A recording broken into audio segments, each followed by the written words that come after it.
예, 증시 전망대 방송 시작하겠습니다. 지난주 증시는 뭐 글로벌 증시 대부분 다 하락을 했고요. 아시아는 뭐 1.2% 비슷하게 빠졌고, 뭐 유럽이라든가 미국도 전체적으로 좀 약세를 보였는데, CPI는 긍정적으로 해석됐지만 FMC 이후에 좀 걱정이 됐고, 특히 FMC 이후에 경기 침체 우려를 자극할 만한 여러 가지 지표들, 뭐 소비, 그다음에 제조업 지표들이 나오면서 경기 침체 우려가 부각되면서 주후반에 좀 좋지 않은 그런 모습을 보이기도 했습니다.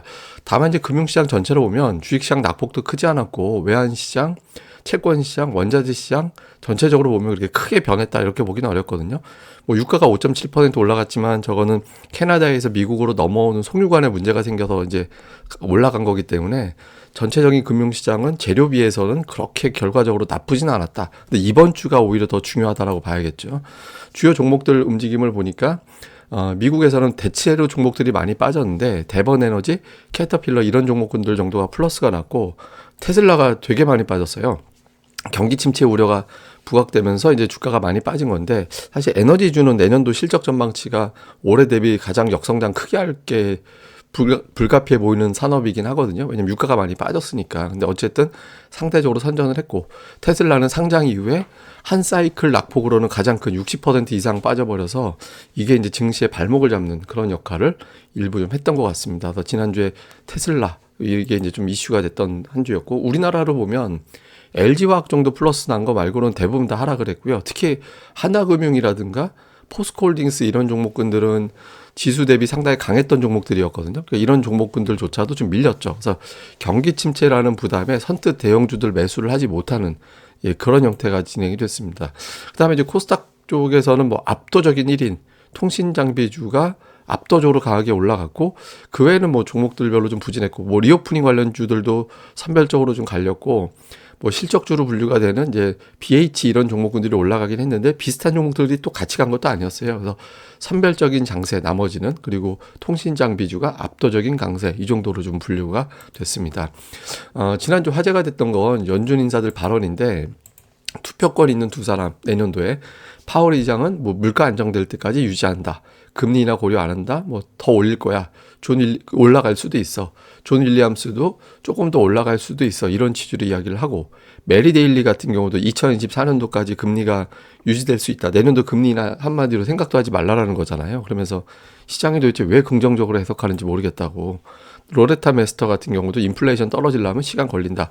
중간값보다 높은 금리를 생각하고 있다. 자기는 금리 더 올릴지도 몰라. 이렇게 얘기를 한 거죠. 근데 제가 여러 번 말씀드렸습니다. 연준 인사들은 발언을 세게 할 것이다.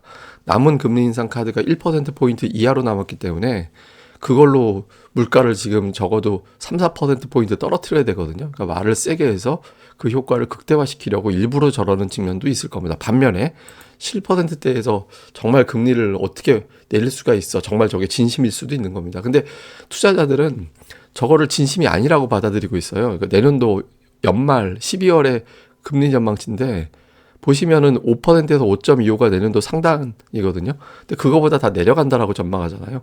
그러니까 4.25에서 4.50으로 전망하는 사람이 0.75%포인트 인하한다라고 보는 거죠. 그 확률이 오히려 제일 높아요. 그래서 전체적인 분위기는 내년도에 금리 내릴 거면서 이제 이러고 있죠. 이런 기대감과 연준 인사들의 센 발언이 충돌하면서 변동성이 좀 이어질 것이다. 이렇게 보시면 되겠고요. 주요 차트 보면 S&P 500 지수가 이번에도 200일선의 저주, 그러니까 200일선 맞고 떨어지면서 또 조금 모양새가 안 좋아졌죠, 차트가. 이게 또 저점 찍으러 가는 거 아닌가? 고점과 저점이 낮아지는 추세, 뭐 진짜 3,000포인트 초반 가는 거 아닌가? 이런 걱정이 될 만하죠. 이번 주에 빠르게 적어도 100일선 위치한 이 선까지 좀 복원해 주는 게 되게 중요하고요. 우리나라 이제 코스피는 6분기 만에 플러스 마감할 확률이 높아졌습니다. 제가 10월 시작하기 전에 코스피가 역대 6분기 연속 하락한 적은 없다. 그래서 이번에 이제 일단 상승할 가능성이 높다. 4분기는 그 말씀을 드렸잖아요. 근데 그 다음 분기가 어떻게 될지는 별개고 어쨌든 이제 코스피는 일단 이번 분기는 플러스 마감이 유력해졌고 근데 그러기 위해서는 이제 외부 환경이 중요한데 제일 먼저 봐야 되는 게 달러입니다.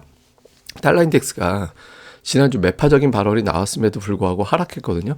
달러 지금 잘 봐야 되는 게 달러가 하락한다라는 거는 사람들이 돈을 뭔가를 사가지고 자꾸 쓴다라는 의미가 되고 달러 인덱스가 올라간다라는 거는 무엇인가를 팔고 자꾸 현금화 시킨다라는 걸 의미하는 거거든요. 우리가 생각을 해보면 달러 인덱스가 올라가는 쪽보다는 내려가는 쪽이 당연히 좋죠. 그러니까 연준의 저 매파적인 발언에도 불구하고 이 달러 인덱스가 올라가지 않는 흐름이 나오는지 이거 되게 중요합니다.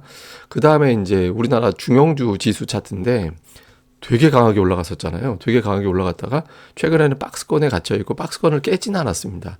근데 이거 이제 중형주 지수를 왜 보냐면 종목 장세 마저 끝나게 되면 시장이 하나의 어떤 사이클이 마무리가 되면서 빠져버릴 수도 있게 되거든요. 그러니까 이게 버티고 올라가고 대형주가 다시 밀고 올라가고 이런 구도가 되주는 게 중요하거든요. 그래서 이번 주 다음 주 121선 저항으로 돌파하고 밀고 이 저항을 다시 회복하고 올라가느냐 요거 되게 중요합니다. 그러니까 연말에 어떤 수급 변수가 있어서 액면 그대로 받아들이기 어려운 측면이 있지만 어쨌든 추세가 밑으로 깨져 내려가는 거는 상당히 안 좋은 신호가 될 수 있거든요. 그래서 이 부분 좀 주목을 해봐야 될 것 같습니다. 그다음에 이제 뉴스로는 반도체 관련해서 삼성전자에 되게 부담스러운 뉴스가 있죠. 하이닉스도 마찬가지고 이제 실적에 대해서 하향이 됐는데 하향에 대해서 놀랬어. 이걸로 이제 주가 하락해서 마무리 반영 끝 이렇게 될 수도 있는 거고 여기서 더 하향되면 어떡하지? 이런 공포감이 또 나올 수도 있거든요. 근데 일단 지난주 외국인 투자들이 금요일에 매수로 돌아서서 이 원래 극단적인 악재 뉴스는 극단적인 바닥으로도 해석되는 거잖아요. 그런 반응이 나올 수 있게 되는 건지 아니면 이제 본격적인 하락 경쟁이 시작돼서 8조 원대로 추정되는 영업이익이 계속해서 하향돼서 지금 6조 9천억까지 하향된 거 나왔거든요. 그러니까 그게 되는지 이번 주에 삼성전자 움직임 되게 중요합니다. 그 다음에 이건 제가 말씀을 여러 번 드렸죠. 이제 시장의 관심은 이걸로 넘어갈 거다. 이건 뭐 뒤늦게 나온 뉴스 같고. 근데 이거를 우리가 이제 그래도 기대를 못 잡는 게 중국에서 내년도 5% 이상의 경제 성장을 계획하고 있다라고 하잖아요. 그러니까 중국이 성장을 한다라는 거는 경기 부양하고 소비 늘린다라는 거니까 우리 입장에서는 소비가 수출이 잘 된다라는 쪽으로 회복된다라는 쪽으로 해석이 될 수 있거든요.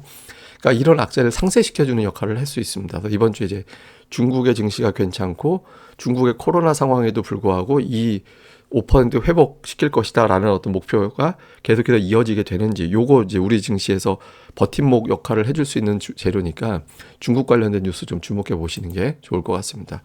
그 다음에 수급은 아직까지 외국인들이 본격적으로 매도하거나 그런 징후는 없습니다. 이제 매수를 좀 지난주 해줬는데 다만 이제 매수가 연속되는 것도 아니고 규모도 작죠.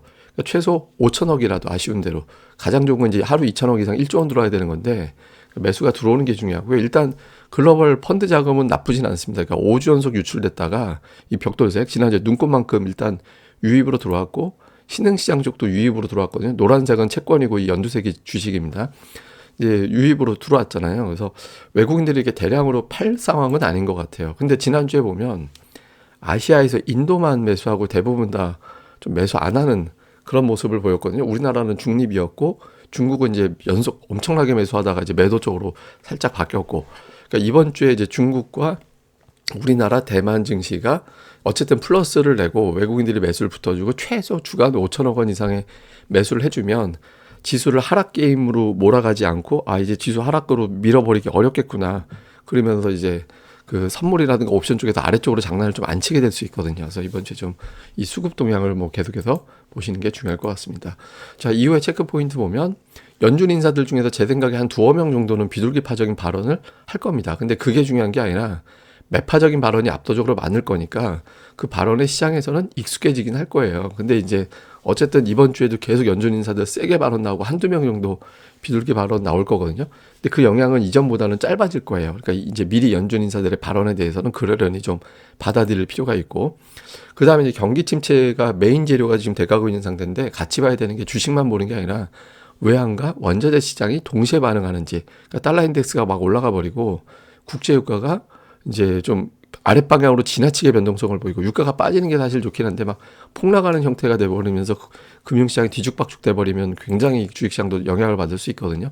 요거 좀 봐야 되고, 그 다음에 이제 5번 방산, 내염, 리오프닝, 통신, 제약 이렇게 돌았는데 여기서 이제 또 다른 어떤 업종이 뭐가 나올 거냐. 그러니까 이번 주에 제가 보기에는 새로운 업종 한두 개 정도가 또 뭐 처음으로 다시 돌아가서 뭐가 됐든 아니면 이제 새로운 어떤 업종이 여기서 한 바퀴 또 새로 등장할 가능성이 있거든요. 그래서 이번 주에 등장하는 게 보통 한 2주는 가잖아요. 그러니까 또 트레이딩에 활용해 볼 수 있으니까 한번 어떤 쪽으로 가는지 이거 한번 볼 필요가 있고요.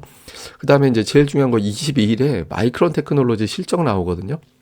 예상이 매출 한 40억 달러 초반, 영업이익은 소폭 한 1센트 정도 적자, 이제 주당 순이익 EPS를 그 정도 보고 있거든요.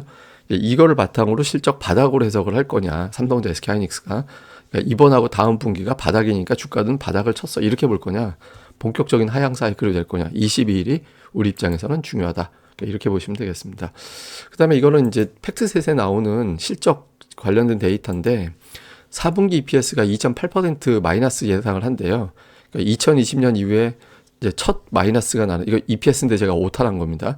이제 그렇게 된다라고 하거든요. 근데 실제로 보면 실적 12개월 예상 추정치가 계속 하향되는 그런 모습이 나오고 있잖아요. 근데 이런다고 해서 반드시 주가가 빠지는 건 아니에요. 왜냐하면 요 구간에서 보시면 이제 주가는 이렇게 빠졌는데 실적은 이렇게 하향되는 과정에 하향은 더 되고 있는데 주가는 이미 먼저 저점을 치고 올라가는 그런 모습이 나왔잖아요. 그러니까 이게 어느 때냐면 실적을 이미 확인했어 나는, 그렇게 인식이 될 때, 실적이 눈으로 보여질 때, 그때 이제 투자들이 이게 다 반영이 된 거야, 이 정도 쇼크는 이렇게 반영하게 되거든요. 그래서 아마 이제 20일 마이크론 테크놀로지 한 사이클, 다음 달 초 삼성전자 잠정 실적 나오는 한 사이클, 이 두 개의 사이클이 상당히 중요한 어떤 시장의 변곡 역할을 할 수도 있습니다. 그래서 그 일정 두 개 한번 기억해 두셨으면 좋겠습니다. 자, 추억의 시리즈 이번에는 만화로 선정해 봤습니다. 그랜다이저, 그레이트 마징가, 마징가 제트, 아톰, 로버트 태권브이. 로버트 태권브이 노래한 사람 아시죠? 최호섭, 세월이 가면 노래 부른 사람이 어렸을 때 이거 주제가 부른 사람이잖아요. 최창권 씨가 아버지인가 뭐 그럴 겁니다. 그래서 이제 추억의 만화, 예전에 뭐 이거 말고도 많죠. 뭐 캔디도 있고 되게 많은데 오늘은 제가 일부러 로버트로 골라봤고요. 그 이후에 이제 다른 만화도 또 골라서 보여드리도록 하겠습니다. 예, 그리고 이제 제가 그 고릴라 리서치에서 요거를 한 번씩 꼭 보세요. 그러니까 주식 강의실에 오시면 주식 강의실에 제가 내년도 빅게임을 기대하면서 지금 이제 망치지 말고 살아남으시라고, 지금은 생존이 제일 중요할 때다라고 그런 취지로 제가 올린 글이 있거든요. 이거 등급하고 상관없이 보실 수 있도록 다 풀어놓을 테니까 이제 주식 강의실에서 여기 내년도 빅게임을 기다리며 요거 한번 글 한번 꼭 봐주시고요. 그리고 고릴라 리서치 1기 회원 모집 이벤트로 혜택 드리는 거는 월요일까지만 혜택을 드립니다. 이거 메인에서 배너 클릭하시면 이렇게 안내 문구 나오고 있습니다. 이거 뭐 리딩이라든가 그런 거 하는 데는 아니고 이제 기업 분석 보고서 강의, 다음에 이제 오늘의 증권사 보고서 중에 주목해 볼 만한 것들, 다음에 동영상 강좌 이런 것들로 준비한 곳이니까 많이들 관심 가져주시고 고릴라 리서치 검색해 주시고 많이 좀 방문 부탁드리도록 하겠습니다. 예, 어쨌든 이번 한 주 좀 잘 보내시고요. 무엇보다 지금은 살아남는 게 제일 중요합니다. 그러니까 또 시장이 회복될 때 그래야 좋은 기회 잡잖아요. 그래서 꼭 생존하시는 그런 전략 잘 차분하게 세우셨으면 좋겠습니다. 그리고 시장이 또 너무 막 이렇게 이상하게 나쁘거나 그러지도 않을 거예요. 그러니까 너무 걱정하지 마시고 지금 그냥 차분함이 제일 중요하다 이렇게 보시면 되겠습니다. 예, 그럼 이 방송 구독하기, 좋아요 부탁드리겠습니다. 저는 다음에 뵙겠습니다. 감사합니다.